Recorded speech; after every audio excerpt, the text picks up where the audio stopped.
नमस्कार, आप देख रहे हैं TV9 मध्य प्रदेश छत्तीसगढ़। हम आपको बता दें, हम इस वक्त हैं छतरपुर ज़िले के नौगांव तहसील में और नौगांव नगर में।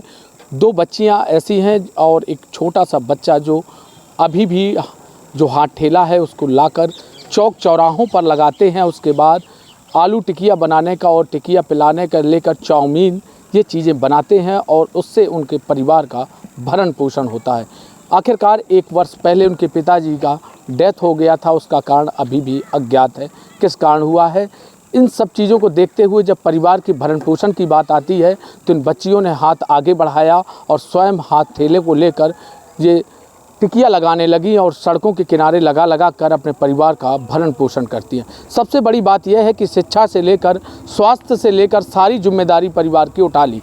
स्वयं की शिक्षा पूरी करने को लेकर हो या छोटी बहन की बात हो या छोटे भाई की बात हो, सबकी शिक्षा के लिए उनने स्वयं जिम्मा उठाया। और दोनों बच्चियों के साथ एक छोटा उनका भाई है, करीब उसकी उम्र होगी 13 से 14 साल, वो भी सड़कों में इसी तरह ठेला लगाने लगे। और इस तरह से तीनों लोग, बच्चियां और ये छोटा बच्चा मिलकर पूरे परिवार के भरण पोषण की जिम्मेदारी उठा ली।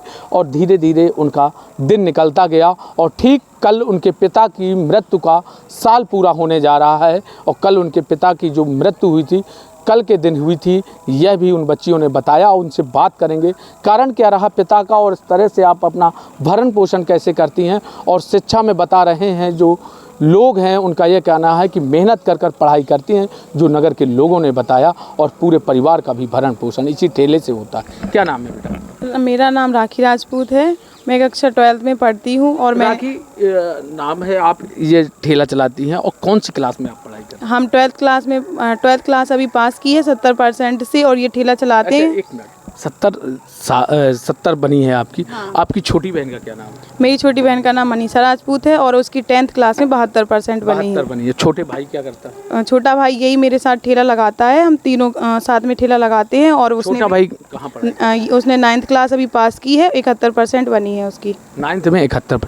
तीनों की पढ़ाई है जो शासकीय विद्यालय से है या प्राइवेट से? शासकीय विद्यालय से है, जिसके लिए टीचर्स भी हमारी हेल्प करते हैं। कोचिंग, वैष्णवी कोचिंग क्लासेस और अनुभव कोचिंग क्लासेस के जो सर लोग हैं वो हम लोग को फ्री कोचिंग देते हैं, ताकि हम लोगों को ज़्यादा स्ट्रेस ना हो और हम लोग पढ़ाई भी अच्छे से कर सकें। अच्छा, एक चीज़ और, ये तीनों बच्चे हैं या छोटी बहन है या आप हो, तीनों लोगों की जो कोचिंग है, कोचिंग में फ्री सुविधा दे देते हैं। बुकों का कैसे होता है? बुक भी वो लोग दिलवा देते हैं, जैसे किसी बच्चे की पुरानी बुकें हों या स्कूल से, शासकीय स्कूल है ना, तो वहाँ पे बुकें मिल जाती हैं फ्री में। और जो अध्ययन वगैरह होता है तो वो सर लोग पुरानी किसी बच्चे की होती है तो दिलवा देते हैं हम लोगों को। पिता के गुजर जाने के बाद आप पर कहीं ना कहीं एक मुसीबत आई, मुसीबत से किस तरह संघर्ष किया? हाँ, क्योंकि हमारा परिवार यहाँ नहीं रहता। हम लोग 10 साल से यहाँ रह रहे हैं, किराए से रहती है, तो परिवार का तो कोई सहारा है नहीं। इसलिए हम लोगों ने सोचा कि किसी और से सहारा मांगने से अच्छा है कि हम खुद अपने पैरों पर खड़े हों और कुछ करें। किसी से मांगना तो नहीं पड़ेगा कम से कम। मूलतः निवास आपका कहाँ? हमारा मूलतः निवास है उरई के पास, बसोब गाँव। अच्छा, वहाँ से फिर आप यहाँ आए। शासन की किन किन योजनाओं का लाभ मिला? हमें किसी योजना का लाभ नहीं मिलता। मम्मी को भी जो है विधवा पेंशन नहीं मिलती है, सिर्फ राशन मिलता है हम लोगों को फ्री का। बस स्कॉलरशिप भी नहीं मिलती हम लोगों को, क्योंकि हम लोग MP में पढ़ रहे हैं, UP से, इसलिए हम लोगों को स्कॉलरशिप भी नहीं मिलती। अच्छा, एक दिन में इस ठेले पे आय कितनी होती है? एक दिन में किसी दिन 900, 1000, 1100, 1200, 1400 ऐसे आ जाते हैं। ये तो बेचते हैं कि बचता है? ये बेचते हैं, इसके अलावा जो बचता है 400-500 रुपये खर्च करके 400-500 रुपये बच जाता है। 400-500। जो आपने टिकिया बनाती हैं, क्या इसको घर पे तैयार करते हैं? हाँ, ये हम लोग घर पे ही बनाते हैं। मम्मी भी मदद करती है हम लोगों की, क्योंकि उनकी तबीयत ख़राब रहती है तो ज़्यादा हेल्प नहीं लेते, लेकिन हम चारों लोग मिलके बनाते हैं और फिर लगाते हैं इसको। तो आप कितने चौक चौराहे, कोई निश्चित जगह है क्या, निर्धारित जगह की यहीं लगाएंगे? नहीं, हम लोग की निर्धारित जगह नहीं है। हम लोग स्कूल पे ले जाते हैं पहले और फिर यहाँ ले आते हैं बस। तो जिस स्कूल में पढ़ती हैं उसी स्कूल के बाहर? नहीं, यहाँ CM राइज स्कूल है, वहाँ पे काम चल रहा है तो वहाँ पे लेबर है, तो वहाँ पे ले जाते ठेला। तो कितने बजे घर से निकलते हैं? हम लोग 11 बजे निकल जाते घर से। 11 बजे? हाँ, और शाम को 6-7 बजे घर पे चले जाते। फिर उसके बाद फिर अन्य चौराहों पर? अन्य चौराहों पर नहीं लगाते। यहाँ संकट मोचन मंदिर है, वहाँ पर लगा लेते शाम को। संकट मोचन चौराहा है तो? संकट मोचन मंदिर है, वहीं चौराहा है, इसलिए संकट मोचन चौराहा पे। आज किस जगह पर लगाए? ये गुलाब शाह बाबा है, इधर पर हम लोग घूमते हुए आए हैं टिक्की बेचने के लिए। अब यहाँ से सीधा संकट मोचन मंदिर जाएंगे। तो मतलब आपकी जो सुबह 11 बजे है CM राइज में पहुँचती हैं, फिर उसके बाद क्रमशः धीरे धीरे जब चौराहे या गलियों से निकलती हैं तो वहाँ भी बेचते हैं। हाँ हाँ वहाँ भी बेचते हैं। हाँ हाँ। अच्छा, एक चीज़ ये सामने आ रही है कि जैसे आपने कहा गलियों में चौराहों में बेचते हैं, और उसके बाद आप शिक्षा पर किस टाइम, पढ़ाई किस टाइम करते हैं? जब हम लोग सुबह उठते हैं 4 बजे उठ जाते हैं तो 6 बजे तक हम लोग पढ़ाई कर लेते हैं, उसके बाद ठेला लगाते हैं और शाम को जब 7 बजे घर पहुंच जाते हैं तो खाना आना खा के 8 बजे से 10 बजे तक पढ़ाई करते हैं। इस तरह हम लोग पढ़ाई भी कर लेते हैं और ये काम भी कर लेते हैं। छोटे भाई और छोटी बहन की जिम्मेदारी आपके कंधों पर। हाँ। तो मम्मी की, जैसे आपने कहा कि तबीयत ख़राब रहती है, तो उनका भी ध्यान रखना है, फिर दुकान का भी अपने ध्यान रखना है, इस ठेले का, फिर से पढ़ाई का भी ध्यान रखना। ऐसे में 12th निकालना एक बड़ा चुनौती रहा होगा ना? रहा होगा बहुत ज़्यादा, मतलब एक तो बायोलॉजी सब्जेक्ट से पढ़ना, ऊपर से ये सब इतना सारा, तो बहुत ज़्यादा डिफ़िकल्ट रहता था। तो फिर भी मेहनत की, जितना हो सका उतना पढ़ा, तो 70% बन गई। बहुत खुशी है कि काफ़ी बच्चे नहीं बना पाते इतनी, उन्हें सुविधाएं भी होती हैं, वो फिर भी नहीं बना पाते। मेरी बन गई 70%, मुझे बहुत खुशी है इस बात की। और सभी टीचर्स को मैं धन्यवाद कहती हूँ कि जिन्होंने मुझे फ्री कोचिंग दी, जिस वजह से मेरी 70% बन गई।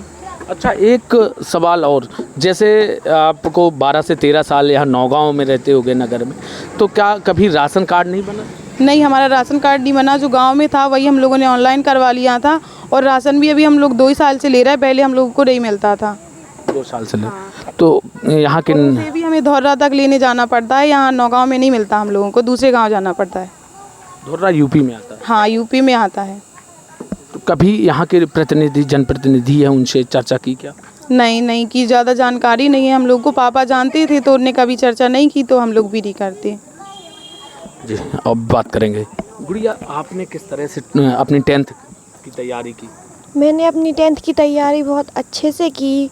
मेरी दीदी ने मेरी बहुत हेल्प की, मेरे भाई ने भी हेल्प की, और मम्मी ने भी मेरी हेल्प की, टीचरों ने भी हेल्प की। इस तरह हमने 10th पास की और 72% बनाया है। 72 बनाया है। उसके बाद समय ज़्यादा था ठेला पे? हाँ, ठेले के बाद जो टाइम मिलता है उसी में हम लोग पढ़ाई कर लेते हैं अच्छे से। आपको क्या लगता है ये संघर्ष कितना लंबा जाएगा? पता नहीं, अब भगवान जहाँ तक ले जाए। पिता की गुजरने के बाद स्थिति ज़्यादा गंभीर? हाँ, गंभीर तो बहुत थी, लेकिन फिर भी हम लोगों ने संभाल लिया। तो इस संभालने की स्थिति में सबसे ज़्यादा योगदान किसका मानती? सभी लोगों का है, ज़्यादातर मेरे नाना जी, बड़े पापा और सभी का है। संघर्ष तो आप लोगों का, तो बड़ी बहन का है ना सबसे ज़्यादा? हाँ, सबसे ज़्यादा दीदी का और भाई का है। भाई का और दीदी। छोटू कौन सी क्लास में पढ़ती हो? 9th में। 9th में। इस बार कितने % मारी है? 71%। पढ़ाई करने में कितनी मदद मिलती है आपको दीदी से? मिलती है, बहुत सारी मिलती है, लेकिन ठेले पर भी रहते हैं तो जितना पढ़ पाते हैं तो उतना पढ़ लेते हैं। और बाकी दीदी पढ़ाती हैं, फिर दिन भर ठेले पर रहते हैं बस। ज़्यादा भीड़ जब रहती होगी ठेले पे, तो कैसे टिकिया लोगों को पिलाते? वो आदत पड़ जाती है ना, पिलाते पिलाते जल्दी जल्दी पिलाने लगते हैं, तो इस तरह जल्दी जल्दी पिला लेते हैं। आपको ये काम करते हुए अच्छा लगता है? नहीं। कैसा लगता है? क्या? कि अगर आज पिताजी होते तो शायद ये काम नहीं करना पड़ता। पढ़ाई करते। पढ़ाई में आप होशियार हैं? हाँ। तो आप क्या चाहते हैं कि अगर पढ़ाई, अगर आपको ठेला पे ना लाया जाए और पढ़ाई का कोई जिम्मा उठाए, या कोई राजनेता यहाँ का जिम्मेदारी ले ले, तो कितना आगे जा सकते हैं? कोशिश करेंगे ज़्यादा से ज़्यादा आगे जा सके और अच्छा से अच्छा पढ़ सके। अच्छा से अच्छा पढ़ सके। गुड़िया, एक चीज़, जैसे आपने कहा दीदी का बड़ा योगदान रहा पढ़ाई को लेकर, मगर एक अगर बड़ी बात यह भी है कि जैसे पढ़ाई, दीदी का सहयोग, ठेले का सहयोग, सब आप पूर्णता करती जा रही हैं, तो उसके बाद सबसे ज़्यादा आपको अब आगे का संघर्ष पढ़ाई के साथ, जो आपने 10th के बाद या इंटर करेंगी, उसके बाद आगे का क्या रहेगा? आगे अब पता नहीं, लेकिन जो होगा अच्छा ही होगा। इंटर में आपने 70% आपकी बनी थी, आगे क्या रहेगा पढ़ाई को लेकर? आगे का अगर कोई मदद करेगा तो हम बीएससी नर्सिंग करना चाहते हैं, अगर कोई नहीं कर रहा है हेल्प तो बीएससी करेंगे बाबू डिग्री कॉलेज से, क्योंकि वो पास में भी पड़ जाता है, ठेला भी लगाना पड़ता है ना, इसलिए। अच्छा, हमने एक चीज़ और देखी, आपने बाइक चलाते हुए यहाँ थे। हाँ, हम बाइक चला लेते हैं, मेरे पापा जी ने सिखाई थी, 5-6 साल से हम बाइक चला रहे हैं।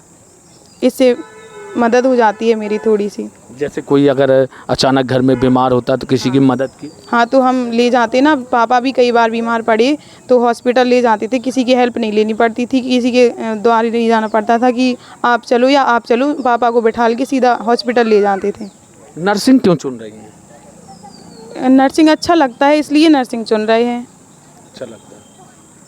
ठीक है, ये थी बच्चियां जिन्होंने बताया कि पिता के गुजर जाने के बाद लगातार इसी ठेले से संघर्ष किया और संघर्ष करती जा रही हैं और संघर्ष के साथ 1 साल पूरा हो गया है। और इन बच्चियों के साथ अगर देखा जाए, बड़ी बहन के साथ ये छोटा बच्चा है और एक छोटी बहन है, उसकी भी शिक्षा को लेकर जिम्मेदारी बड़ी बहन ने उठाई और अपना संघर्ष करती जा रही। हालांकि उसका यह कहना है कि 70% मेरी जब बनी थी तो मैं अंदर से बड़ी प्रसन्न थी और इस आगे की पढ़ाई के लिए उसका लगातार यह है कि नर्सिंग करने का, मगर कोई मदद करेगा तब, अगर मदद नहीं करेंगे तो बीए तक ही कि उनकी पढ़ाई की जो उनके पास आय है उसके हिसाब से बीए की परीक्षा तो ज़रूर करेंगी और उसको उत्तीर्ण करने का भी प्रयास करेंगे। संघर्ष लंबा है, अब देखना यह होगा कि यहाँ के जो जनप्रतिनिधि अगर उनका सहयोग करेंगे तो हो सकता है उनकी अच्छी पढ़ाई यहाँ से मिल सके।